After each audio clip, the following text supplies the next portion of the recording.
Hey everyone, crazy to think we're about to hit 6,500 subscribers. Thank you all so much. We're pushing for 10k by the end of the year, so if you're new here, make sure to hit subscribe. Exciting news. I've launched a second channel called Void of Rules, where I'll be narrating the best rule-based horror stories, posting every Sunday. If we gain enough traction, I'll bump it up to posting every 2 to 3 days. You can find the link in the description below. Now let's dive into today's story.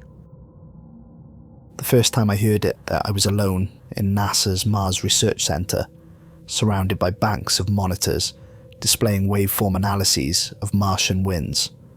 The clock read 11:45 p.m, and I'd been analysing the latest batch of audio recordings from the Perseverance Rover for hours. My coffee had gone cold, forgotten beside my keyboard as I stared at the oscillating patterns on my screen. I'm Dr. Alex Thompson, lead audio analyst for NASA's Mars Sound Integration Project. We collect and analyse every sound the Perseverance rover captures on the red planet's surface. Most people don't realise that Mars has its own voice, a subtle symphony of atmospheric sounds that we study to understand its weather patterns and geological activities. That night, something changed. I was reviewing a standard recording from Perseverance's latest transmission when I noticed an anomaly in the usual wind patterns. Typically, Martian winds create a distinctive signature, a low, whistling sound punctuated by the soft patter of dust particles against the rover's external sensors. But this was different. I adjusted my headphones, increasing the volume slightly. The background hiss of cosmic radiation remained constant, but beneath it something else stirred. It reminded me of those moments just before a storm when the air grows heavy with anticipation. Except this wasn't a storm. The atmospheric pressure readings didn't indicate any weather events in the area. The sound grew clearer as I isolated specific frequency bands. It was almost like breathing. Not human breathing, nothing so obvious, but something rhythmic, something purposeful. I ran it through our filtering software, removing the standard background noise of the rover's systems. What remained made my skin crawl. A whisper, so faint I might have imagined it, but distinctly there in the recording. Unlike the random patterns of wind through rock formations, this had structure, purpose. I played it again, increasing the amplitude. The whisper became clearer, though the words, if they were words, remained indecipherable. I checked the recording's metadata. It came from a region near Jezero crater, where Perseverance had been collecting geological samples. Nothing unusual had been reported by the rover's other instruments. No anomalous readings, no unexpected geological features, just this sound hidden in the wind. The next recording in the sequence came from 3 hours later. I almost missed it, but there it was again. The same whispering pattern, slightly stronger this time. My hands trembled as I created a comparison analysis. The patterns matched too perfectly to be random noise. Something on Mars was creating these sounds with precise repeatability. I reached for my phone to call Dr. Harrison, my supervisor, but stopped. How would I explain this? That I thought I heard voices in the Martian wind? That something on Mars was trying to communicate? I needed more evidence. The next few hours became a blur as I dug through our archives, pulling up every audio recording from the past month. The pattern appeared sporadically at first. A whisper here, an unusual resonance there. But as I approached the most recent recordings, the occurrences increased. More than that, they changed. In the latest recordings, the whispers had gained strength. They no longer hid beneath the wind, but seemed to ride it, using the Martian atmosphere as a conduit. And they were spreading. What started near Jezero crater now appeared in recordings from kilometers away. A notification popped up on my screen. New data incoming from Perseverance. My heart raced as I opened the file. The recorder had picked up something near a region we dubbed the Red Crater, though according to my maps, the rover shouldn't have been anywhere near that location. The recording began normally, the usual Martian ambient sounds, the rover's systems humming in the background. Then the wind picked up, and with it came the whispers. But these weren't like the others. They had clarity, purpose, and as I listened, I felt a chill run down my spine. "Listen," the wind seemed to say, "listen closely." I ripped off my headphones, the words echoing in my mind. The empty lab suddenly felt oppressive, its shadows deeper than before. On my screen, the waveform continued its dance, the pattern now unmistakably similar to human speech. Outside my window, Earth's wind stirred the trees, and for a moment I could have sworn it carried the same whisper. I quickly closed the audio file, my hands shaking as I logged off the system. But as I gathered my things to leave, a new file appeared in my inbox. Priority alert, Perseverance audio feed, live transmission. I stared at the notification, my throat dry. In 15 years of Mars research, we'd never received a live audio feed. The data transfer rates made it impossible. Yet there it was, waiting to be opened. As I reached for my mouse, the lights in the lab flickered, and a cold draft brushed against my neck. In the moment before I clicked the file, I could have sworn I heard a whisper, not from my computer, but from the air around me. "Welcome home, Alex." This was just the beginning of my descent into the mysteries of Mars and the ancient force that dwelled in its winds. If only I'd known then what those whispers would lead to, I might have walked away. But science demands answers, and I was about to discover some questions are better left unasked. My hand hovered over the mouse, trembling slightly as the live transmission alert pulsed on my screen. The lab had grown unnaturally quiet, the usual hum of equipment reduced to a whisper. Even the wind outside had died down, as if the world itself was holding its breath. I clicked play. The first few seconds brought only the familiar background noise of Mars, the soft hiss of radiation, the subtle crackle of dust against sensors. Then the wind began to rise, but not in its usual pattern.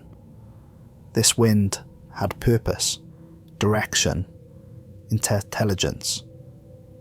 It built slowly, layer upon layer, like an orchestra tuning up before a performance.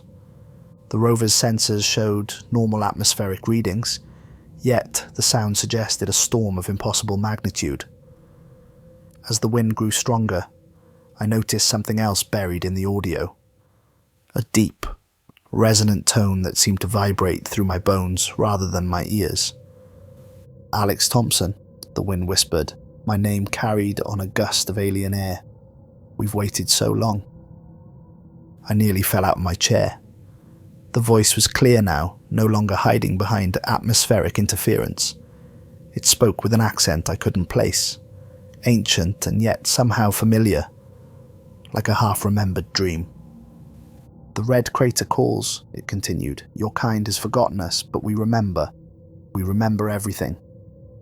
My fingers flew across the keyboard as I tried to trace the transmission's origin. The coordinates made no sense. Perseverance was reporting its location as simultaneously being at Jezero Crater and the Red Crater, points separated by hundreds of kilometers. The main screen flickered, and suddenly my display was filled with visual data I hadn't requested. Topographical maps of Mars flashed past, each focusing on the Red Crater. The images were wrong. They showed structures that couldn't exist, formations that violated everything we knew about Martian geology. In one image, taken from the crater's rim, I saw what looked like impressions in the rock, regular patterns too precise to be natural. They spiraled down into the darkness below, forming what almost appeared to be steps, I whispered, and the wind in the recording seemed to laugh. "You begin to see," it replied, "but seeing isn't enough. You must understand. Come closer." The image zoomed in, and I found myself staring into the crater's depths. The resolution should have degraded, but instead it grew sharper. I could make out details that shouldn't have been visible, shadows that moved against the wind. surfaces that seemed to shift and flow, like liquid while remaining solid. My computer wasn't just displaying data anymore. It was pulling information from somewhere else. Files I'd never seen began populating my screen. Mission reports from decades ago, observations that had been buried, incidents that had been explained away or forgotten. 1976. Viking 1 picks up anomalous audio signals, moments before its microphone fails. 1997. Pathfinder's weather station records impossible pressure changes that match no known atmospheric model. 2008. Phoenix detects subsurface vibrations that create audible frequencies in the thin Martian air. Each incident had been dismissed, rationalized, forgotten, but there was a pattern, and that pattern led to the red crater. The wind spoke again, its voice now coming from my computer's speakers, the lab's ambient sound system, and seemingly the very air around me. We called to them all, but they weren't ready. You are different. You can hear us. You can help us return.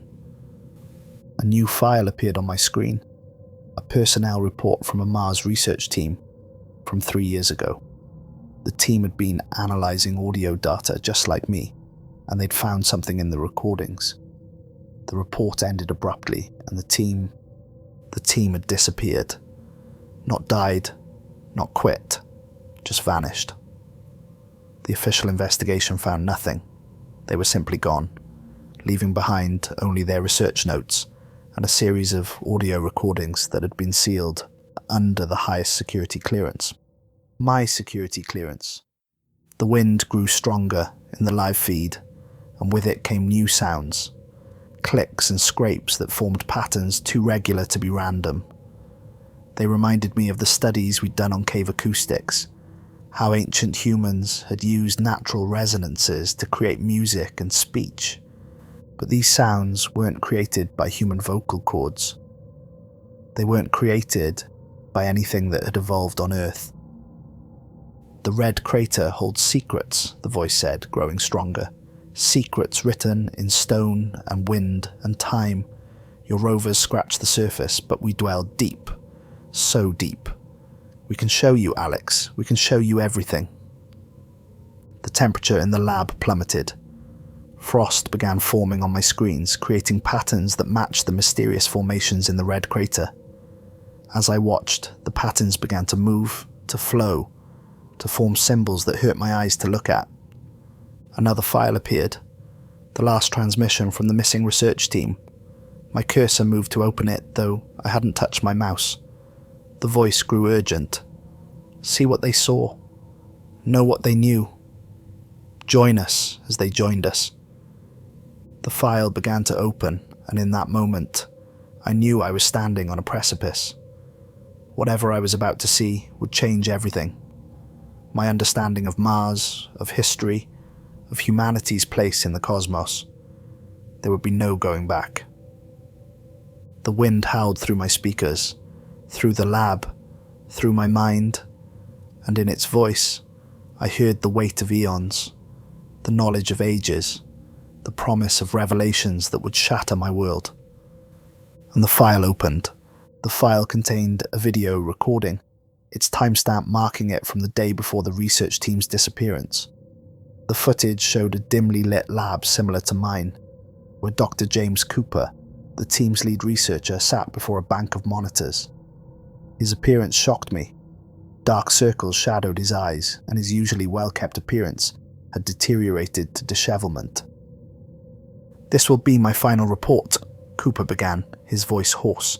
"The others, they've already gone to the red crater. Not physically, of course, that's not how they travel. They move through sound, through vibrations, through the spaces between molecules. They found a way to bridge the gap between worlds, using our own equipment as a gateway." He paused, glancing over his shoulder at something off camera. When he turned back, his eyes were wide with fear. It started just like any other anomaly. Wind patterns that didn't match our atmospheric models, whispers in the static. But then, We found the chronicles, records left by opportunity and spirit that had been misclassified, hidden away in data storage. The rovers had captured evidence of something moving in the storms, something that followed them, watched them, learned from them. The video quality degraded momentarily, static washing across Cooper's face. When it cleared, he was standing, pacing before the camera. The patterns in the red crater aren't natural formations. They're not even structures, not in any way we understand. They're more like wounds in reality, places where something broke through from somewhere else long ago. The Martian winds don't just carry dust and debris. They carry memories, consciousness, entire histories, encoded in atmospheric vibrations. A sound rose in the background of Cooper's recording, a familiar whisper but distorted, almost eager. Cooper's head snapped towards it and his expression changed from fear to something else, something like reverence. "They've shown me such things," he whispered. "The true history of Mars, the civilizations that rose and fell before Earth had cooled, the Great Migration when their atmosphere failed, the way they preserved themselves in the wind itself, becoming living sound waves, thoughts encoded in the vibration of atoms." My own computer screens flickered as Cooper spoke, displaying cascading images of the red crater. With each image I could see more detail, more impossible geometries that seemed to fold in on themselves. The patterns I'd noticed before were everywhere, not just in the crater, but spreading across the Martian surface like veins. "They need us," Cooper continued, his voice taking on an odd resonance. "Their consciousness survives in the winds, but they need physical forms again. They've been reaching out through our machines, our recordings, our broadcasts. Each transmission carries a piece of them. Each sound wave opens another door." He leaned closer to the camera, and I noticed something strange about his eyes. They seemed to shimmer, like heat waves rising from hot sand. "I understand now why they chose us, the audio analysis team. We're the ones who listen, really listen. Our brains are already attuned to patterns in sound, ready to receive their signal. The others thought I was crazy when the changes began, when I started hearing the winds of Mars in my dreams, when I began speaking in languages that died billions of years ago." The whispers in his lab grew louder, and I realized with horror that I could hear the same sounds building in my own. The temperature dropped further, frost patterns spreading across my windows, and fractal patterns that mimic the Martian surface. "They're not hostile," Cooper said, his voice now overlaid with other tones, other frequencies. "They just want to survive, to teach us, to show us what they've learned over eons of watching the cosmos. All we have to do is listen, really listen." He stood again, but his movements were wrong, too fluid, as if his joints worked in ways human bones were never meant to move. Behind him, shadows danced on the wall, cast by nothing visible. "The red crater is calling. It's time for me to join the others. If you're watching this, you've already begun to hear them too. Don't fight it. Don't run. They'll find you through any speaker, any microphone, any vibration in the air. They've chosen you just like they chose us." The video began to deteriorate, breaking apart into static and strange geometric patterns. Cooper's final words came through in fragments. "They're not just in the winds of Mars anymore. They've learned to ride the solar winds, the vibrations of space itself. They're coming. Listen. Listen. They're already here." The recording ended, but the whispers in my lab continued. They were stronger now, more insistent. My screens displayed a live feed from Perseverance showing the red crater in real time. The patterns along its walls were moving, pulsing like a heartbeat. And in those patterns, I began to see faces. Not human faces, but something far older, far stranger. My phone buzzed. A text from Dr. Harrison. "Need you to check something at the Deep Space Network Array. Unusual signals coming from Mars. You're the only one qualified to analyze them." The whispers rose to a fever pitch, and in them I heard Cooper's voice overlaid with countless others. "Come to us, Alex. Come listen to the truth in the winds." I looked at my phone again, then at the patterns swimming across my screens. The choice seemed to hang in the air. Ignore the signals, walk away, try to forget what I'd learned, or follow the whispers, seek the truth no matter where it led. The wind howled outside my lab window, and for the first time I understood. It wasn't just Earth's wind anymore. They had already begun to arrive. The drive to the Deep Space Network array took 40 minutes, but it felt like hours. The night had become unnaturally still, with no cars on the usually busy roads leading to the facility. Above me the stars seemed dimmer than usual, as if something was blocking their light. Mars, however, burned bright and red in the sky, watching me like a baleful eye. My car radio kept turning itself on, cycling through frequencies that produced nothing but static. Except it wasn't really static. There were patterns in the noise, whispers that grew clearer with each passing mile. They spoke in multiple voices now, some in languages I recognized, others in sounds that human vocal cords couldn't produce. The Deep Space Network array appeared on the horizon, its massive radio telescopes silhouetted against the starlit sky. These were our ears to the cosmos, the most sensitive listening devices humanity had ever created. If something was coming through the solar winds, this was where we'd hear it first. The security guard at the entrance looked surprised to see me. "Dr. Thompson? Dr. Harrison said you'd be coming, but..." He glanced at his watch, then at the sky. "Something weird's been going on with the equipment. The techs can't make sense of it." I nodded, trying to appear calmer than I felt. "Where is everyone?" "That's the strange thing. People kept going home sick. Headaches, they said. Hearing things. Now it's just me and the overnight crew in the main control room." The guard's radio crackled, and we both jumped. Through the static, I heard something that might have been words, might have been screaming. He quickly turned it off. "It's been doing that all night," he said, his voice shaking slightly. "Every piece of equipment that can receive or transmit signals has been acting up." The main facility building loomed before me, its windows dark except for the soft blue glow of monitors in the control room. As I walked through the empty corridors, my footsteps echoed strangely, as if the building's acoustics had changed. Each echo seemed to carry whispers, fragments of alien conversations. The control room door opened before I could reach for it. Dr. Harrison stood there, but something was wrong. His movements were too smooth, his smile too wide. "Alex," he said, his voice overlaid with subtle harmonics. "We've been waiting for you. The signals. They're unlike anything we've ever recorded. You need to hear them." The control room was colder than usual, frost patterns spreading across the monitors.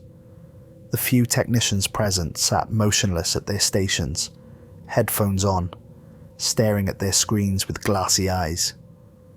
"What happened to them?" I asked, though part of me already knew.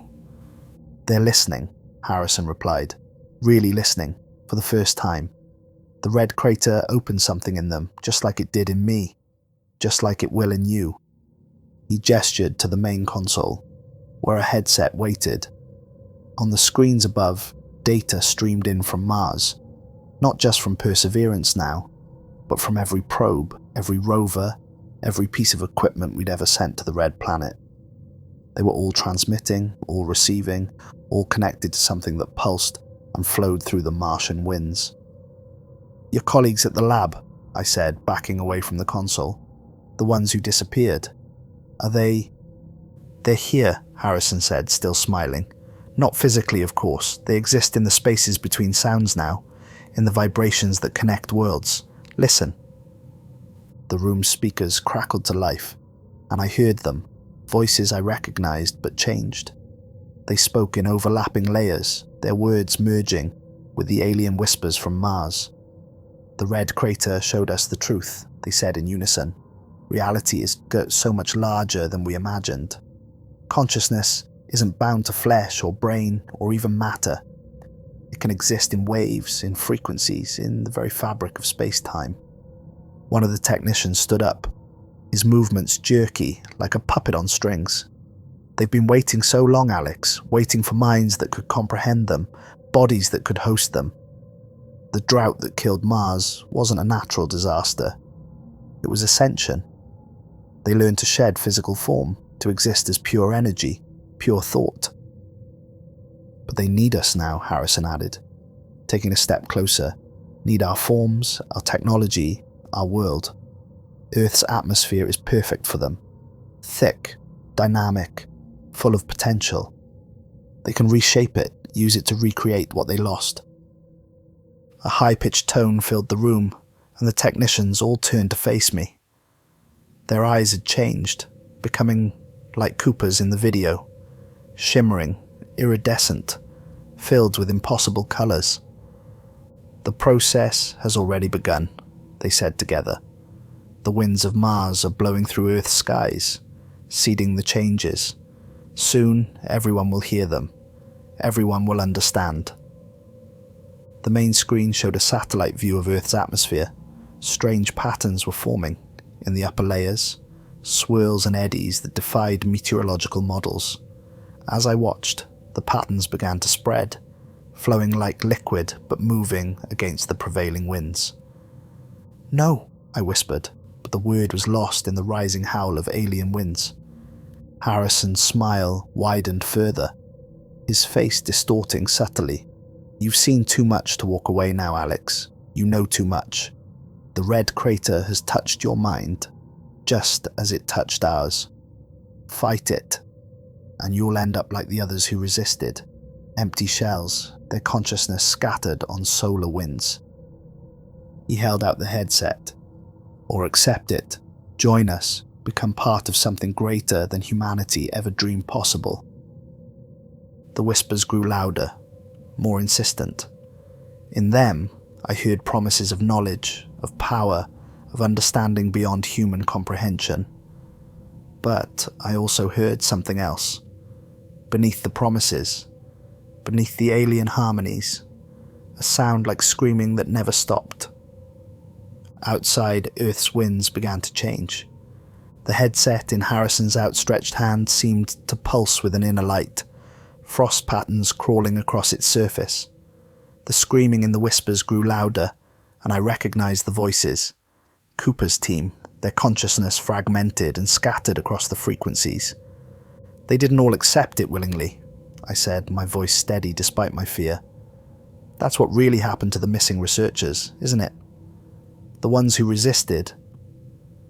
Harrison's smile flickered, his face rippling like a heat mirage. "Some minds are too rigid to adapt, too fragile to contain what the red crater offers.